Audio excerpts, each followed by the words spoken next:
Hi, Alison. Thank you so much for coming on the Teacher's Point of View podcast. What a special guest you are today, and really, really pleased to have you, somebody of your status within the profession, to come on. What a treat this is. Obviously, if anybody doesn't know, Dame Alison Peacock is the CEO of the Chartered College of Teaching.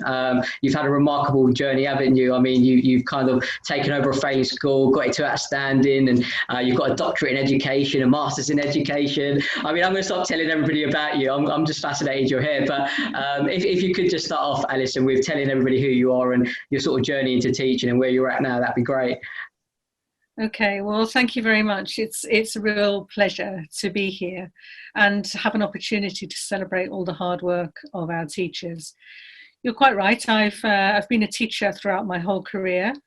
I never would have anticipated what my career journey might have ended up being like. If you'd have said to me years ago, Alison, you're going to move out of secondary into primary, and then you're going to ultimately become the first CEO of a new professional body, I'd have said to you, nah, that's just not going to happen.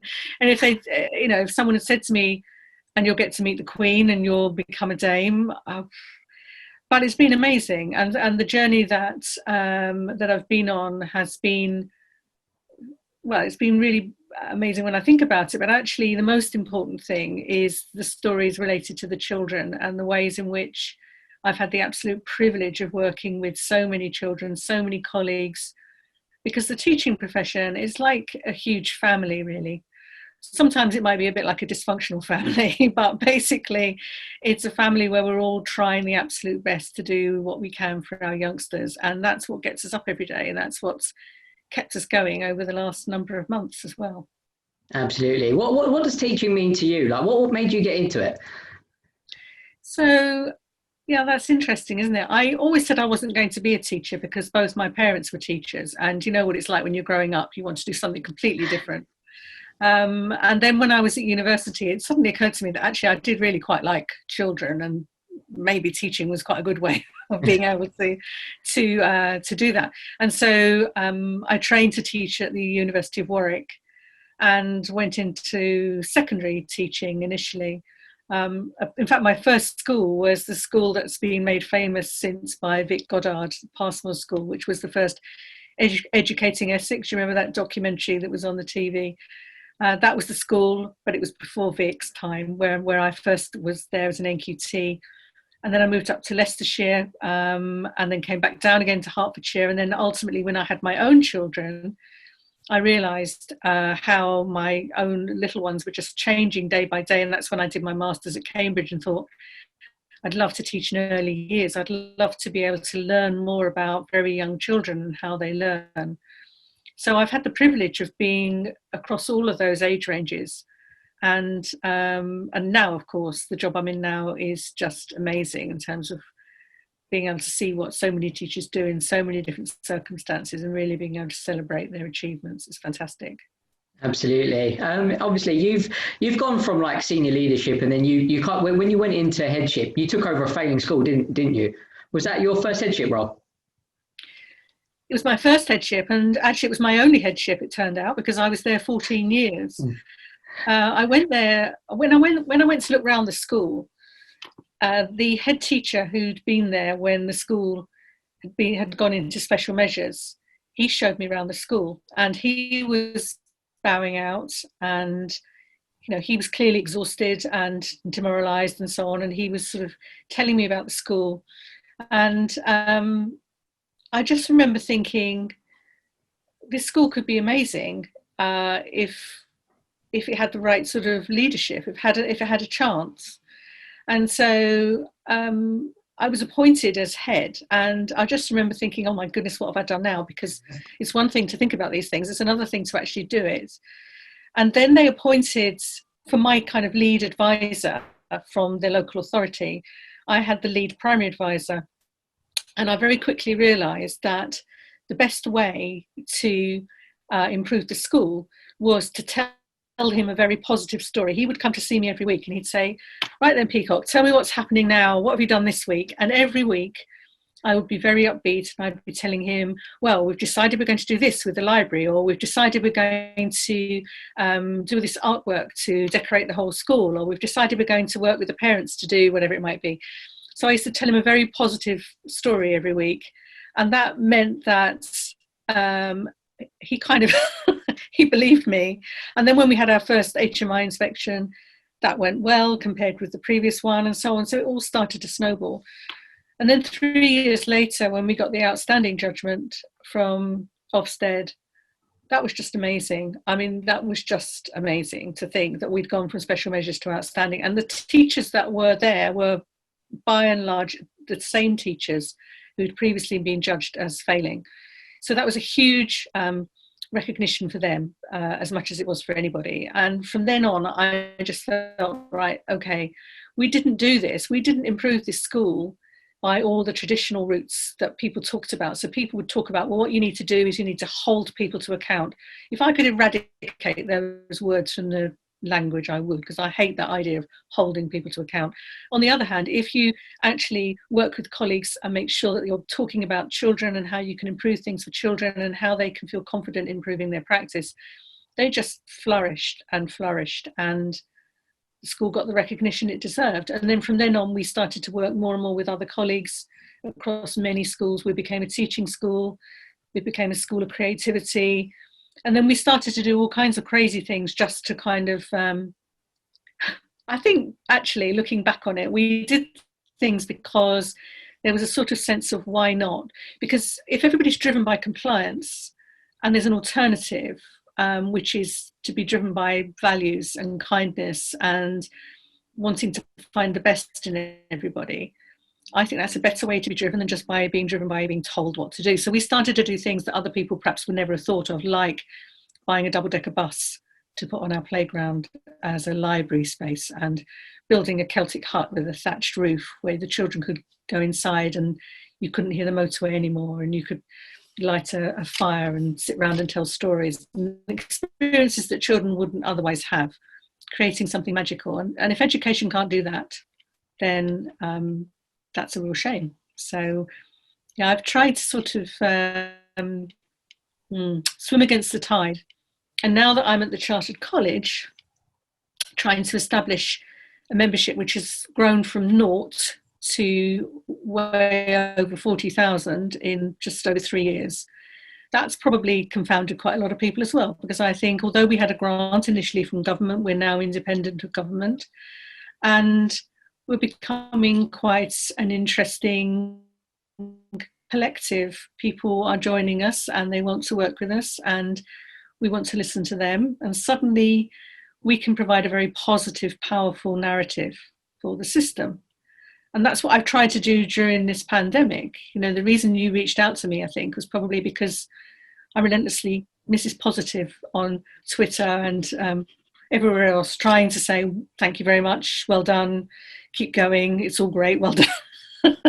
Even though it's not great, because things are really, really challenging at the moment for schools. And I really Absolutely. appreciate that.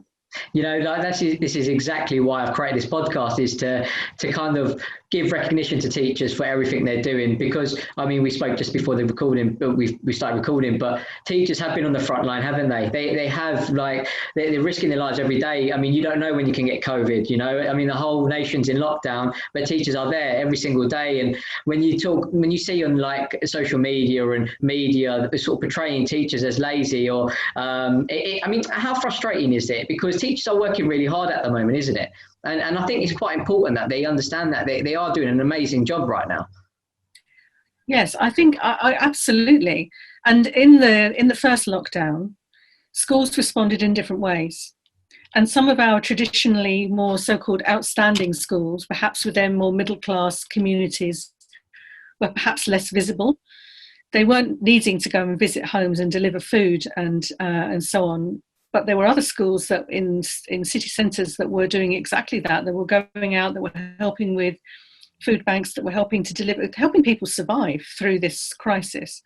I think whichever school teachers are from, they've still nevertheless absolutely tried their best. They've tried to connect with their students. They've tried to keep everybody buoyant. They've tried to provide as much home learning as they can. They've tried to help families, and then they've been told they need to go back into school, and they are very much on the front line. In fact, just this afternoon I was speaking to someone. They've lost the site manager through COVID, and the grief is just horrendous, and it's real, because he died because he was protecting the youngsters by bringing them into school. And I think that recognition is hardly ever seen. It's one of the reasons that, as the leader of the Charter College, I'm so relentlessly positive on behalf of teachers, and I absolutely speak up for teachers everywhere I go and everybody I speak to, whether it's politicians or Ofsted or whoever it is. I'm constantly wanting to tell that positive story, because there are always other stories that kind of weasel in on the edges, so somewhere there were one of the papers during the first lockdown talked about teachers sitting in their hot tubs sipping Prosecco. I don't know where these teachers were. I don't know who these teachers were. I think if there were any teachers doing things like that and it was during the school day, they were probably in the absolute minority, because the teachers I know are the ones that have been working and have effectively have got two jobs, because now they've been told, teach all day, but if one of your children has to go home and has to self-isolate, they also are entitled to have your lessons. So also provide remote learning whilst also teaching face-to-face, would you? And also, can you just manage your own family and, sort everything else out with your back legs? There's so much that teachers are being asked to do. And it's almost as if anybody says, excuse me, sir, this is all a bit too much, it's like, well, what are you complaining about? You've got a job, you haven't been furloughed. It's really hard. It's really hard. And I've had that said back to me. Well, teachers weren't furloughed, so what are they complaining about? But the reality is, apart from people who work in the NHS and they're provided with PPE, the teachers are the next people on the front line. It strikes me at the moment.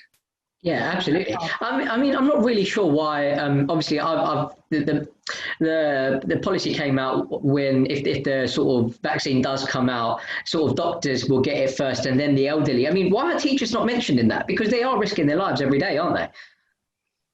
I don't think there's a society-wide recognition of the risk that teachers are taking, actually. It's interesting. So just last week, I'm constantly in meetings with DFE, and last week we met with scientists and so on, and they were saying, oh well, so far the evidence is that the ONS data doesn't say that teachers are at any greater risk. And you kind of think, but common sense would say that people who are working in poorly ventilated, crowded spaces with others who are not wearing masks, who have been found to transmit the infection, clearly there's a risk. The fact that teachers are dedicated professionals and would rather support their youngsters than, turn around and say, sorry, I'm just not going to come into school, is real testimony to the fact that teachers are doing a fantastic job. But to say there is no risk feels to me probably less than perfect. I'm hearing of schools where they're keeping the windows open, where everybody's wearing sort of layers of clothing because they need to, just to get some sort of sense of warmth. That's not easy.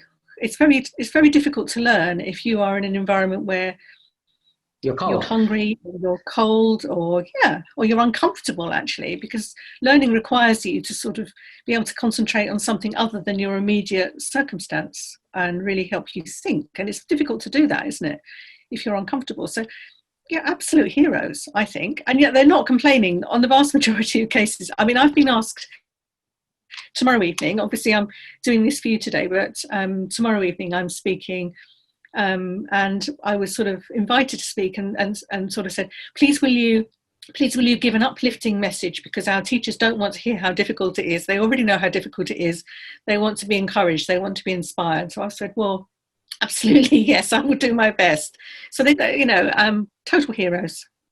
Absolutely. Look, ultimately, it is about being positive, but it's also about teachers understanding that they don't feel alone, and it is really frustrating at the moment because of everything that's going on. I think teachers are portrayed to be lazy in some respects, aren't they? Like some people under this impression that they've been on holiday for the last 8 months, and it's a shame because they haven't. They've been working really hard, and if it wasn't for these teachers, the key workers wouldn't be able to go in to hospitals as nurses, as doctors. Like teachers have been keeping schools open throughout this period, and it's quite sad to be honest with you. I mean, obviously with the Chartered College of Teaching, like you kind of went into it in 2017, didn't you? You created it from scratch pretty much, didn't you, as a new body, got a grant. What was the purpose of you doing that? Like what made you want to do that after being a headship for 14 years at the primary school? Yeah, that's a good question because, as I said to you at the beginning, I never would have imagined that I would do that. I always thought you'd have more influence working in a school. But what I began to realise was I wrote a book while I was at the school. I was working with researchers. We had a big alliance of schools. And then I realised there's only so much that you can do from the position of one school. And how wonderful would it be if we could gather teachers from all over the place and share their knowledge and share their expertise and learn from them? And how brilliant would it be if teachers could have access to research and to know what was the latest thinking and use that to develop their practice? And how brilliant if we could do this at scale. And then the job came up to establish the Chartered College of Teaching. So we had a royal charter. Our patron was a Duke of Edinburgh. The opportunity to offer teachers chartered status, a bit like chartered accountants. And that's never been possible before. So this is what we started to do. So we built the membership from scratch. People had to pay to become members. Others said to me, well, they'll never do that. Teachers won't want to pay to be members. They've already joined a union. They won't want to join something else. So we put the price as low as we possibly could at £45 annually, and we haven't shifted that price. Student teachers joined for nothing. And then we, together with colleagues, set about writing the standards for chartered status. So once teachers have been working for 3 years in the classroom, then they can apply to become chartered, and they have to then engage in a course of study and do written exams. But at the point where they achieve that, that's really a very, very high accolade. And we believe that other areas of society understand chartered status. They realise the recognition that that gives, and that this is the way ultimately that we will raise the status of the profession. So that in the future, a future CEO of the Chartered College of Teaching would be someone who would potentially work alongside the Secretary of State of Education for the day to advise them about their policy, to advise them about what evidence says, about what research says, but also what the teachers say about how these things would play out in real classrooms and real schools, and how wonderful that would be. So there's a lot to do, but I'm encouraged. We're on the way, and we've developed chartered status for teachers and for leaders now. And we've got several hundred people going through that programme at the moment. There's a route that's open to recruit right now to start in February next year. So if any of your listeners are interested, they just need to visit the college site, which is chartered.college. And there's a process. You have to write an essay to be accepted, because this is really high status. But anything that's worth studying for is worth achieving, right? So we're trying our best.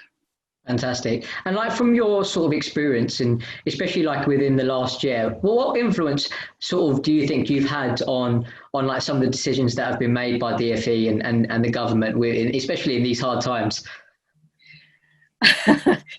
Well, it's very difficult to know where your influence is, particularly with government.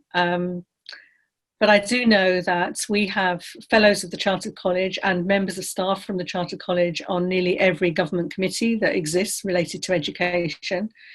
I know that because we have so many eminent members of the Chartered College, that when we survey them and we ask their opinions and we pass those surveys back to government, inevitably that will start to make a difference. So it's hard to pinpoint. I can't say to you there's this one particular policy that's happened because the Chartered College have done this. But I think the Chartered College, working in harness with other influential bodies such as ASCL, NAHT, other influential colleagues, I think we are the calm, professional, reasoned voice we're never going to be, at the Chartered College, we're never going to be the radical foot stamping, we're all going to, everybody out on strike type approach, because we're not a union. But I think the sort of relentless positivity and reason, informed by authenticity, informed by knowledge of classrooms, knowledge of schools, knowledge of teachers, I think that is a valuable voice. And in fact, when I began the work at the Chartered College, I had a meeting with a previous government advisor. He'd been an advisor to a Secretary of State back in the day. And he said, at the time when we were devising policy, if we'd had a chartered college, we would have had somewhere we could have come to ask about the ideas that we'd got.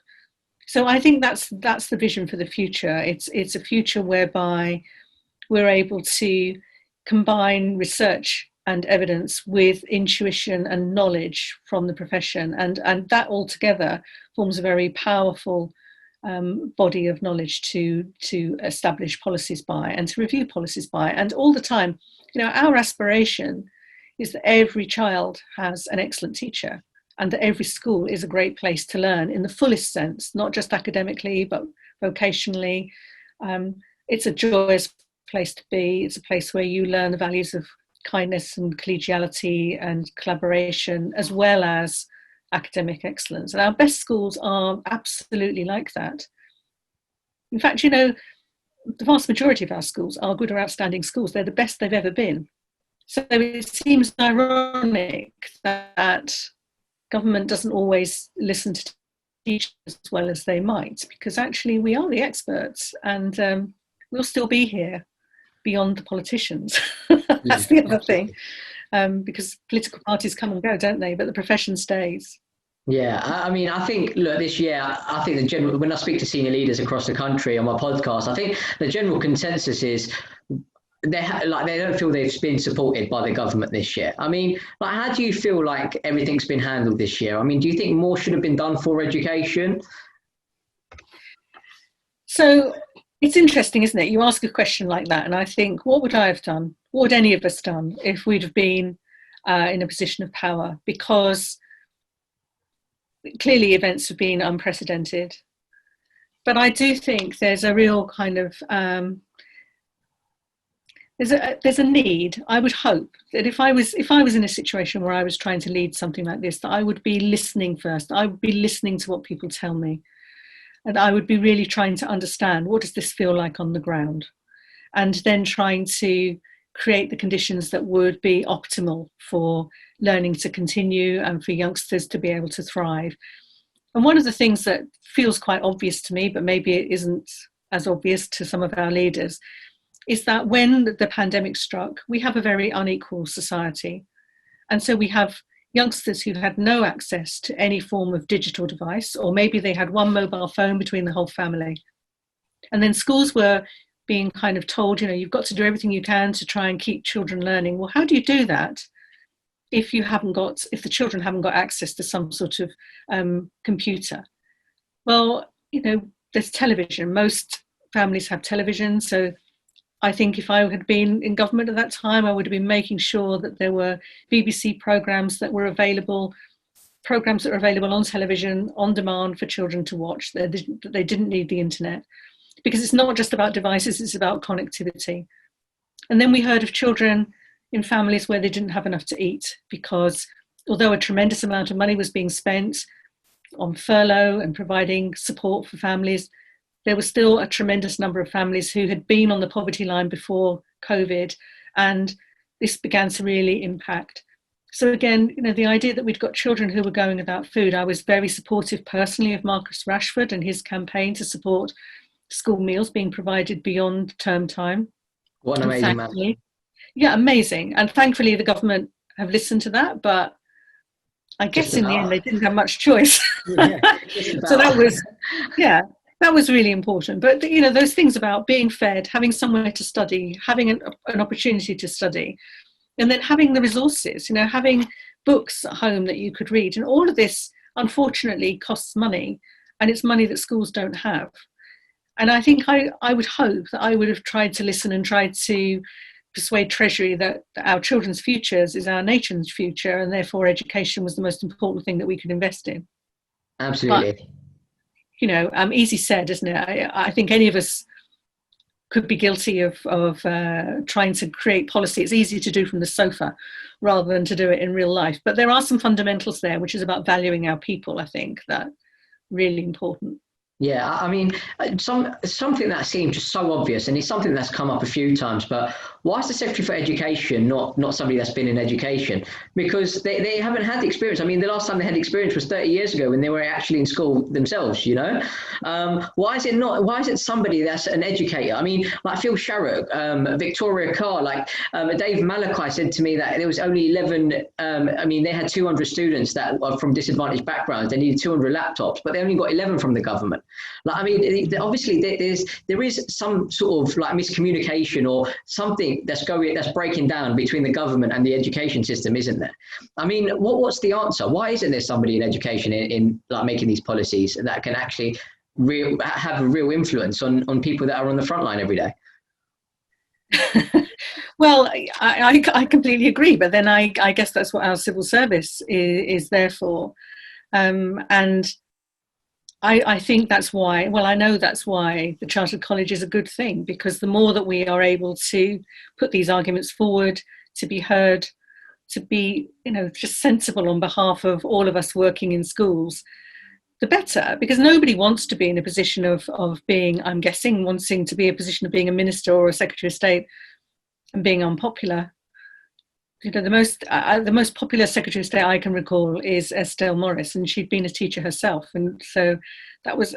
But politicians, you couldn't expect all politicians, ministers to have had experience in transport if they were leading the transport department, or being a doctor if they were leading health, or so on. But I think it is about who do they have around them, who understands the feeling of the country, who is it that they have around them that listens to the people that are doing the work. That can give them good advice, and having the humility as a politician to listen and to try and do your best. I'm sure they do try and do their best, but there are times, aren't there, when that feels quite frustrating when you're on the ground. And the kind of examples you've given, understandably, it's difficult. It's difficult, but things like computers and food and resource, and not blaming teachers. There's a lot they could do, isn't there? Yeah, absolutely. We've got it sorted.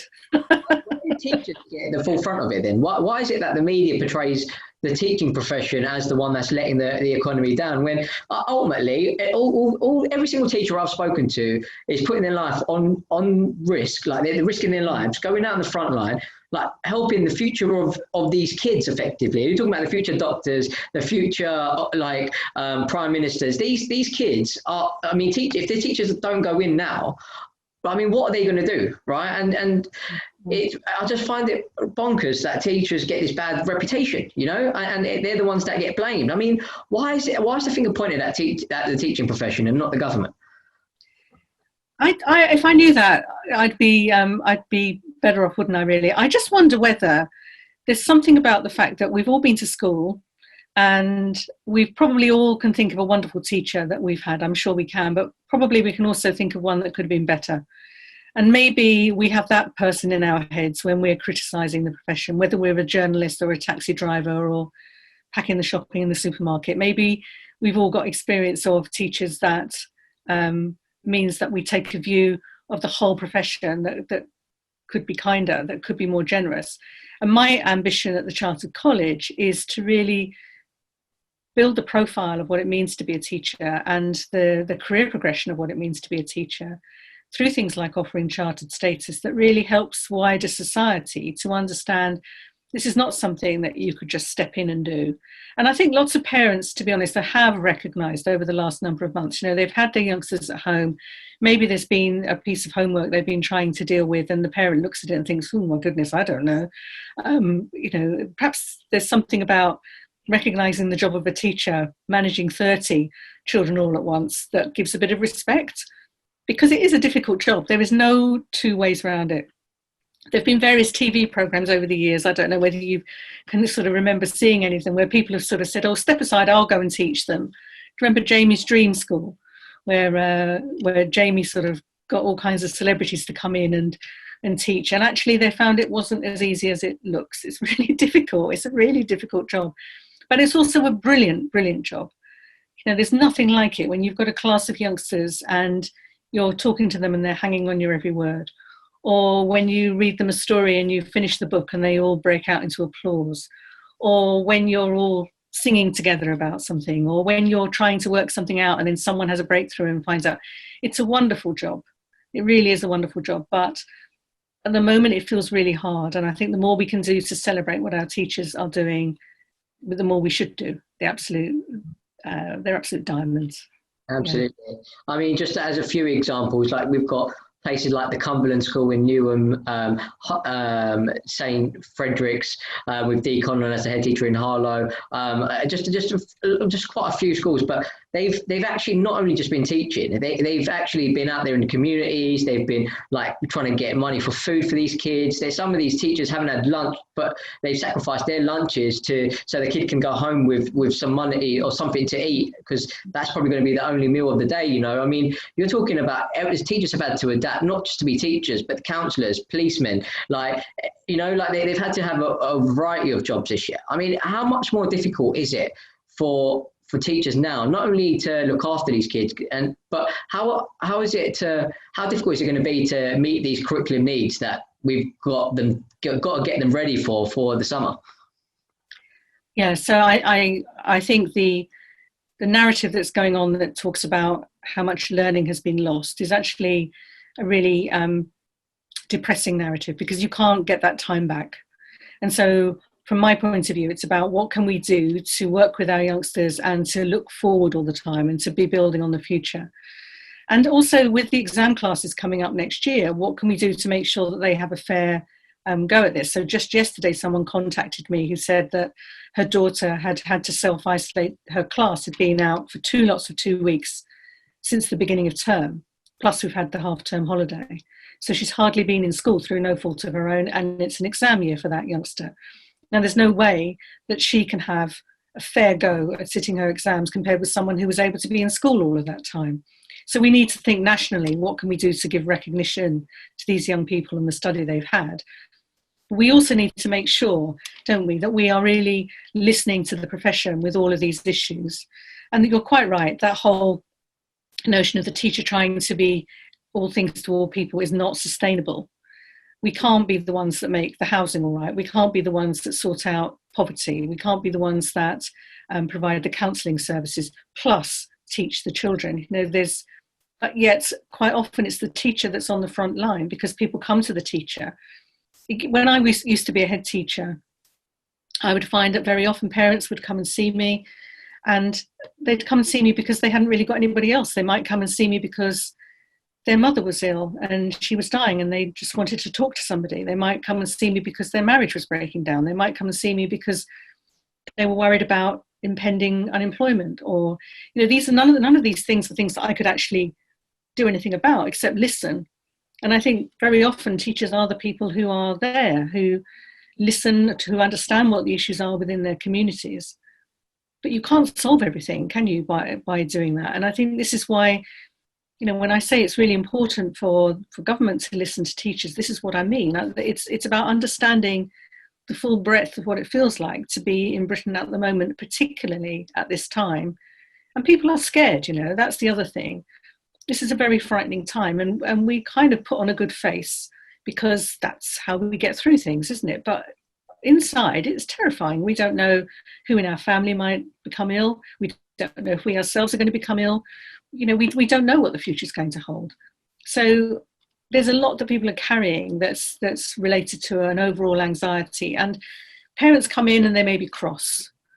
And why are they cross? Well, they're cross perhaps nothing to do with the school, but you're a place where they can kind of vent some of that frustration, because they can't go and talk to the politicians, can they? They can't talk to the people that have, stopped their work or whatever it might be. And quite often school is a place where you go. So it's a time when we've really got to be very caring of each other and try and empathise and try and realise just how much is being taken on, as I keep saying, by the profession. Yeah, absolutely.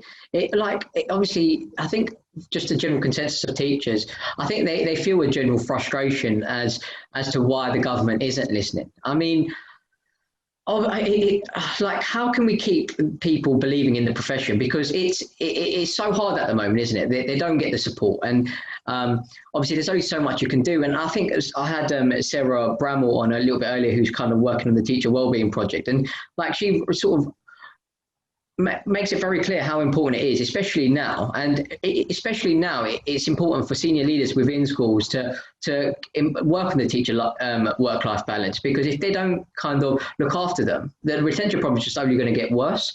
I mean, what can we do with senior leaders, or what can we say to senior leaders to make sure that they are putting the teacher well-being at like their sort of as a number one priority? Because if you don't look after teachers, they won't be able to look after their children, right? So, I mean, what's the best advice for them?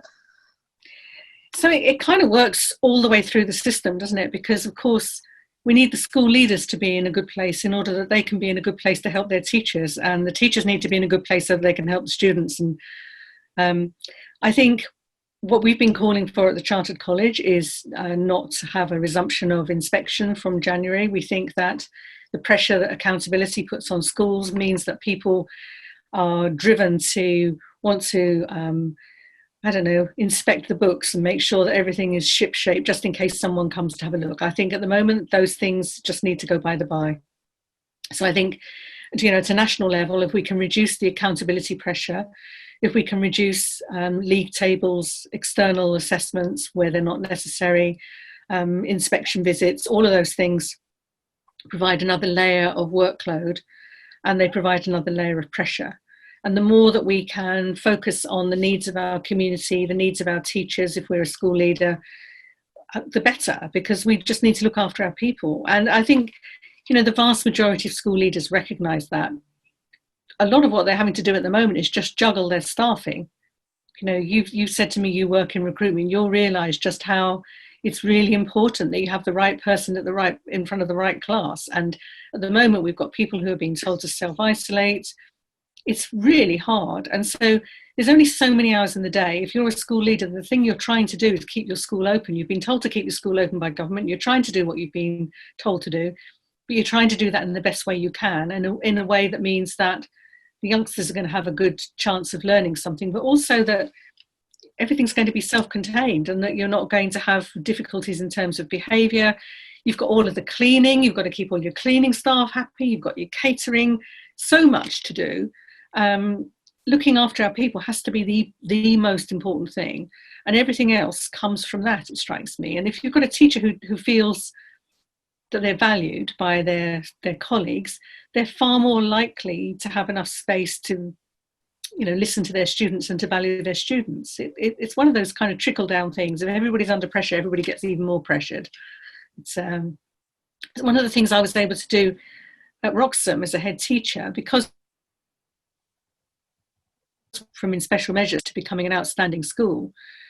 And we didn't do that by blaming people. We did that by celebrating what people could offer, and creating that culture which feels like anything is possible is one that keeps people going when times are tough. Mm-hmm. And then also, as a school leader, if you're having a bad day, not that I would recommend this on a regular basis, but it's okay if you kind of say, actually, I'm feeling pretty awful to myself today, and other people will be kind to you. Whereas if you act like you're the hero the whole time, then you have to sort of keep coping no matter what until you collapse, don't you? So I think it's about how we reach out to each other and help each other throughout all of this.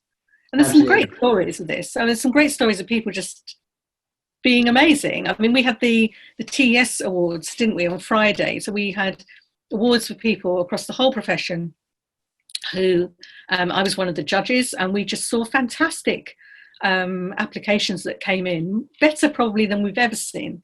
We've got the Pearson Awards next week. So we are trying our best to say well done to teachers. Those organisations do a tremendous job. And the stories that come out of that are really heartwarming. They're lovely, really lovely. Yeah, absolutely. I mean, teachers have had to think quite quickly on their feet, haven't they, this year, and adapt and come up with new innovative ideas. But one thing I really want to speak to you about, obviously, was, I think you just touched on it now, is obviously the inspections that are happening, and could there be better sort of use of their time, and I think that's a major flaw right now in our system, is the fact that I feel like there's no trust. There's no trust between the government to sort of schools. I mean, they don't trust schools to get on with their job, and schools and senior leaders and teachers don't trust in the government. I mean, trust is such a fundamental part of any relationship, isn't it? Why do you think it's so broken? Why is there no trust in between the sort of two parties? Well, trust is fundamental. You're absolutely right. And it starts at the micro level. So if you've got a class where a teacher really trusts their children, the children know that. And then you develop a kind of a relationship with that class that means that you can take them anywhere, if you know what I mean. So trust is something that builds all the way through the organisation. And you have to earn trust. It's not something that you can just give out, or that it's hard won and it's easily lost. So it's all about the culture, and I think there's a lot that we can do within schools to shield teachers from that more toxic environment that sometimes exists. So I think schools where they genuinely trust their teachers are much happier schools, are much more productive schools, and those teachers trust their students, and all in all, the parents trust the whole organisation, and it's a kind of virtuous cycle. I think that there's probably nobody in government who would say they don't trust teachers, but sometimes their behaviour is all about checking up. And those kinds of checking up behaviours, like let's just check up by asking you to submit your test results, and let's just check up by putting an inspection system in place, and let's just check up by asking the parents what they think. Nobody wants to get rid of accountability altogether, but I think it's gone too far.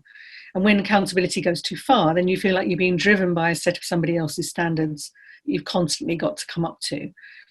So I think it's difficult. I'm not sure that there is no trust. I just think that trust is variable depending on the situation, depending on the teacher, depending on whether you're talking at scale. And when you talk about things at scale, people become faceless. So this is why, on social media, it sometimes can be quite a very sort of toxic place, because if you are dismissive of somebody or say something that perhaps isn't very thoughtful on social media, you're not actually having to say that to someone that you're looking in the eye. You're just saying it as an opinion, and yet your opinions may be very hurtful. And I think sometimes the kinds of policies, when they are thought of right at the top of government, they're probably not designed to be particularly punitive, but by the time they're received by the teacher who's feeling they've got to mark their books 4 times in succession because that way they can prove they've listened to the students, and then mark them again and then mark them again, oh my goodness, that's when it gets ridiculous. And that's to do with how things water down, and to get down to the bottom where everybody is trying to please everybody else, and they've lost sight of what they're trying to do because they're just being told they've got to do it. So again, whatever question you ask me, the answer is always going to be the charter college is the solution. But basically what I'm trying to do is to help the profession to really look at what's sensible in terms of workload, and so that we can make sure that we advise school leaders, but we also advise teachers, and we give them strategies. So for example, in the case of marking a set of books, if you're going to mark a set of books and give feedback related to every task, that is a very long activity. Believe me, I have done plenty of it. And if you've got several classes, that's all your evening's gone and half your weekend.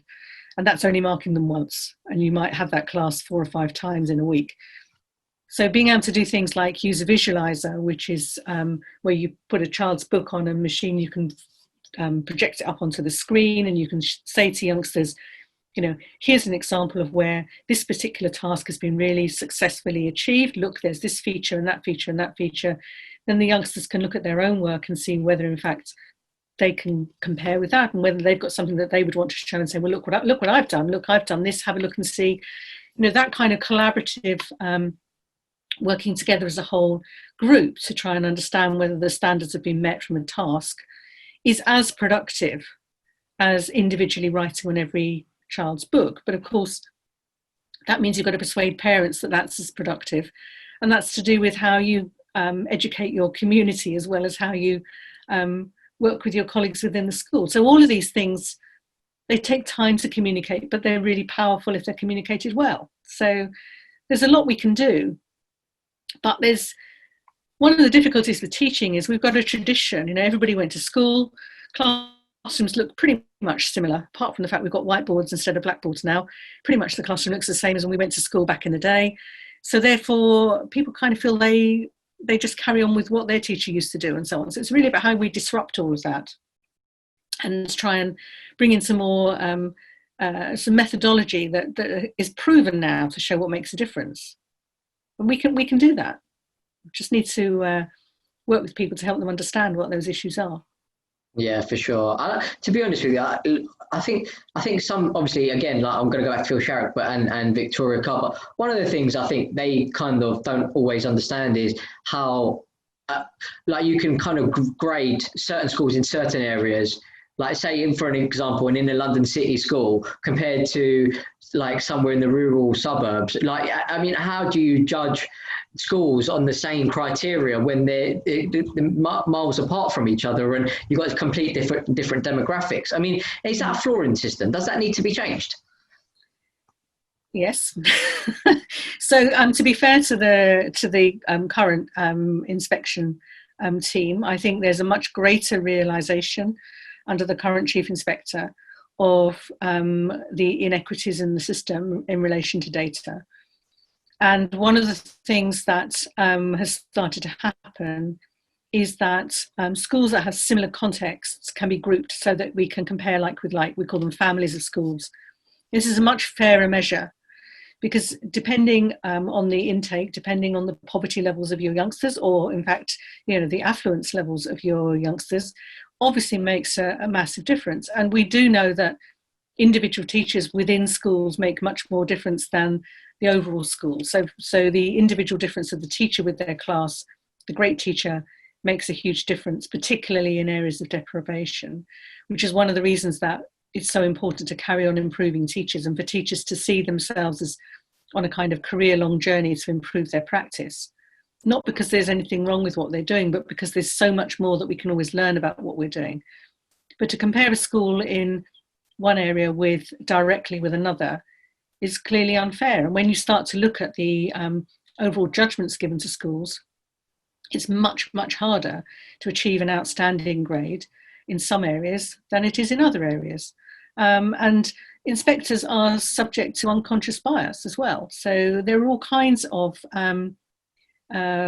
frailties within the system. And to be fair to the current chief inspector, I think that she has really started to reveal some of those.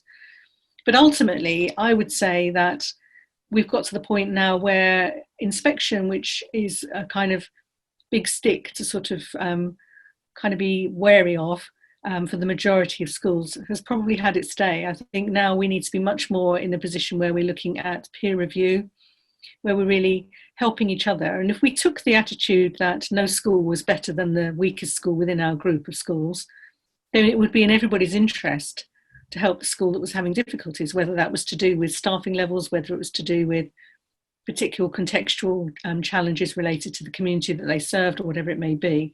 That would be a far more collegiate response than the current response, which is about who wants to be top dog and put the best sign outside their school in the biggest possible banner saying how wonderful they are.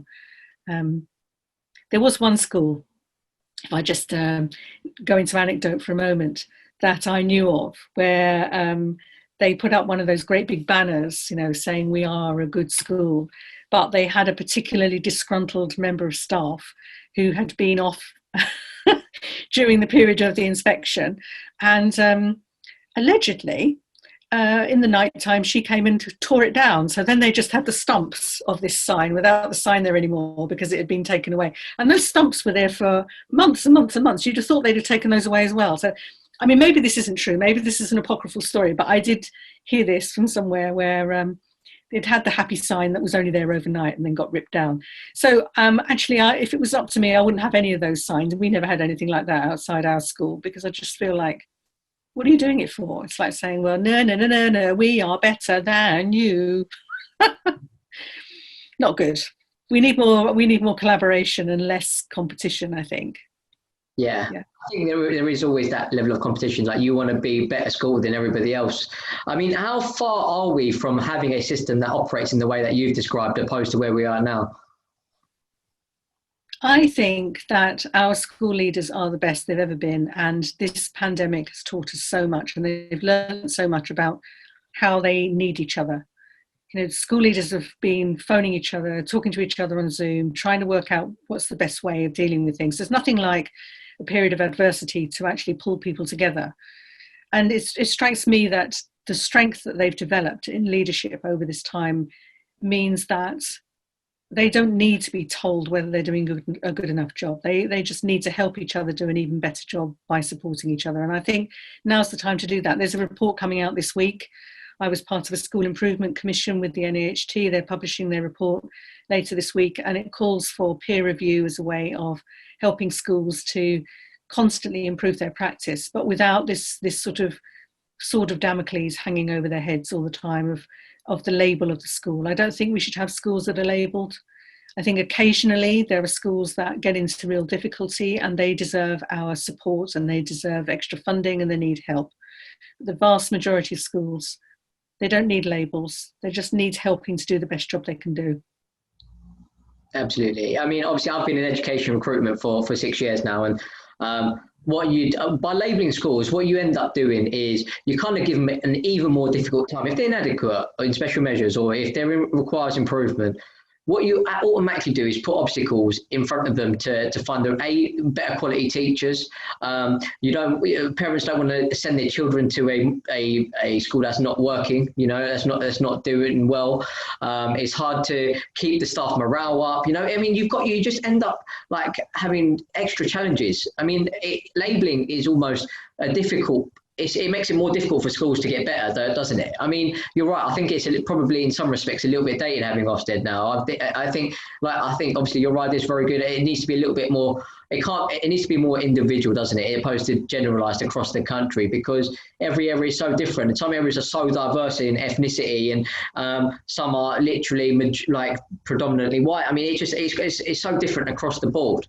And I think it's very important that the rating of the school is dependent on actually the individual school and what the difference they're making to these kids' lives. Because you look at Cumberland School in Newham, I mean, they have such disadvantaged families, and they're trying to do everything they can to not only give us a good sort of education to these kids, but to make sure that they've got access to Wi-Fi at home, access to food, and they've actually been there for it. And what will that be incorporated in terms of how the school is judged? I'm not so sure, because it's all about how much they're meeting the curriculum needs. I mean, it's a very difficult situation for schools to be in as it is. I mean, I think the last thing they need is Ofsted to come in and kind of judge them right now. I think, like you said, they need more support and more of a helping hand than anything, don't they?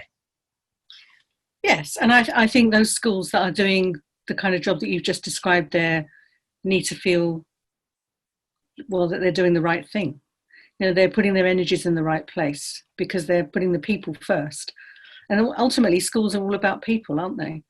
And it sounds to me that probably if Ofsted were to go and visit that school, they would say what a wonderful school it was as well. So I'm not wanting to paint the inspectorate into sort of a kind of a situation where they only have certain things they're interested in. But what happens is that the profession at large is driven by a kind of constant quest to improve. And I know of schools that get an Ofsted judgment of good, and by the next week they're on the journey to try and seek outstanding. And that is such a kind of a treadmill. It's such a ridiculous way to lead your life, actually. So being able to do the best that you can do and constantly seek to improve and constantly seek to develop your career and constantly seek to understand how to be the best teacher you can be strikes me to be a much better way of making sure we have really high standards, rather than constantly looking over your shoulder and waiting to be judged by someone else, even if that judgment is going to be a good judgment. I mean, we started this conversation with you saying to me, well done, you got your school from special measures to outstanding. And I'm saying, yeah, that was great. Well, it was. But if that hadn't existed, I still would have gone into that school and done everything I could to make that school a wonderful place for the children to learn. So it wasn't about chasing the badge. I admit it was about eradicating the badge of special measures, because once you've got a label, it's really hard. Like you say, teachers don't want to come and teach there. children don't come, the families look at you with suspicion, they're not really quite sure. It was just, because I was a new head teacher, I was able to tell the yarn, look, I'm new, it's not all down to me, we're going to do wonderful things. And I was very fortunate to appoint a deputy head, Simon Putman, who's now a head teacher in Barnet, who was excellent. And the two of us together, we had great fun whilst also making sure that school was a place where learning was irresistible. But it wasn't Ofsted that drove that. I mean, one of the reasons you asked me why I went to the Chartered College, one of the things that I was doing at that time was I was working with the University of Cambridge, and we were writing a book about how to improve the school. And we were writing about an alternative improvement agenda, which was about putting the children's learning first, not blaming the teachers, and building the teachers' expertise so that they could then respond to the learners. And that methodology, that approach, that learning without limits, was very successful. And that's what I guess has led me to have this sort of restlessness to say, look, more schools can be like this. It doesn't have to be about blaming people. There's another way through, and the other way is through believing and constantly offering the best you can and finding a way through. And there's not one right way. That's the other thing. Whenever you encounter a problem in life, if you only ever deploy the same strategy you've always ever deployed, you're not necessarily going to get beyond that problem. Whereas if you can look at a problem, whatever it may be, and be as creative as you can around, well, what might I be able to do to get beyond this? Chances are you will. So I guess that's what I'm talking to you about, really. It's about how we make sure we have that lifeblood running through every school, and that kind of drive to do the best we can do, that is not about doing things because someone else tells you to do it, but doing it because it feels right. It feels like the right thing to do. And what's right for the school and for the teachers and for the children, and that's the main thing, isn't it?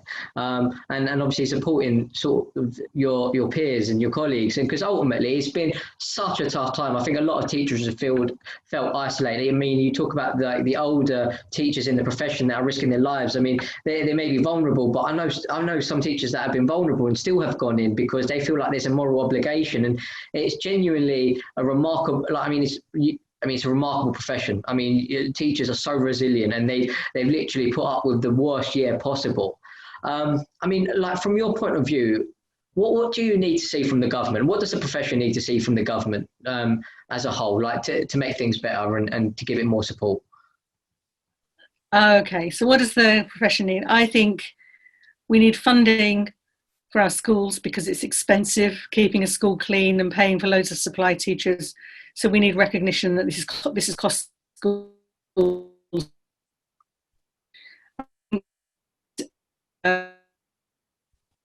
Every trusts our league. We're not judge you one against another. I think that's unhelpful. We need our school leaders to be reassured by government that they don't need to be inspected this year because there's no point in being inspected. And if you're going to deploy your inspectors, deploy them in a way that is about offering advice and connecting you with other people who are doing things that may help you, or information that might help you about what's going on in other parts of the country that could be useful to you, but not blaming you, not inspecting you. And we need our government to be able to recognise that when teachers say, actually, I need to close the school because I haven't got enough staff to keep it safe, that they absolutely recognise that's what you need to do, but you will only be doing it for a short amount of time. You'll be teaching your children online, then you'll bring them back. So all of that flexibility, which says, we trust you, schools. We know that you're doing the best that you can do, and we've got your backs. I think that would be incredibly helpful, to be honest. So there's a lot there.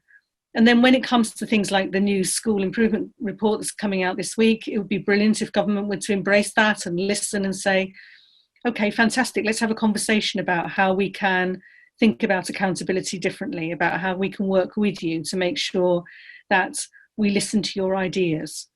All of these things would be extremely helpful. And if there's anybody from government listening right now, wouldn't that be amazing? If they just took even one of those things, it would be brilliant. But we will keep on from the Chartered College. We will just keep on saying these things in a calm, measured way until eventually somebody will listen to us. I'm sure they will.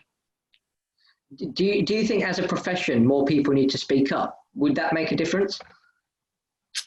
Um, I think more people need to join the Chartered College. I think they need to join the Chartered College and join their union. And I don't think it's something that individual teachers can sort, to be honest. I think those of us that have large memberships as part of our organisation are in a much stronger position. But, I'm very happy to hear from teachers, very happy for teachers to contact the Chartered College and to talk to us about what's going on, because the more that we understand, and I think we do understand quite a lot, but the more that we understand, the more we're able to advocate on your behalf. Or it might be more appropriate to speak to your union if it's about conditions of service, that kind of thing. But we're here for you. We're here for teachers. And I think what teachers need to be doing is keeping themselves well if they can, and also not doing everything, not doing the kind of job that you do where you think, well, I just do this to put icing on the cake. Doing a good enough job at the moment is more than enough, because the job is very difficult. The hours are long. Trying to socially distance is impossible in schools. Keeping the windows open, constantly telling people to keep their masks on or whatever it might be, it's exhausting. The job's impossible anyway. So, however much good humour we've got, let's try and look after ourselves and not try and put all the icing on the cake at the moment. Just try and keep going as long as we can. And just thank you so much to all our colleagues. I can't say it often enough. I absolutely think you're doing an amazing job.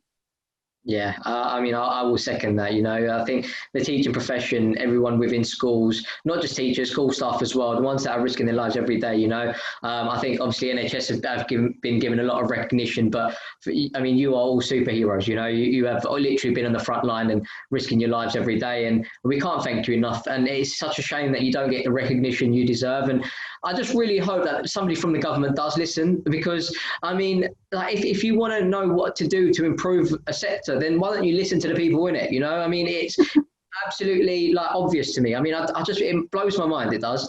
Why they haven't got somebody in education as the Secretary for Education. It just makes it in my head. Obviously I'm not in education completely, so maybe I'm not getting something, but in my head that makes complete sense.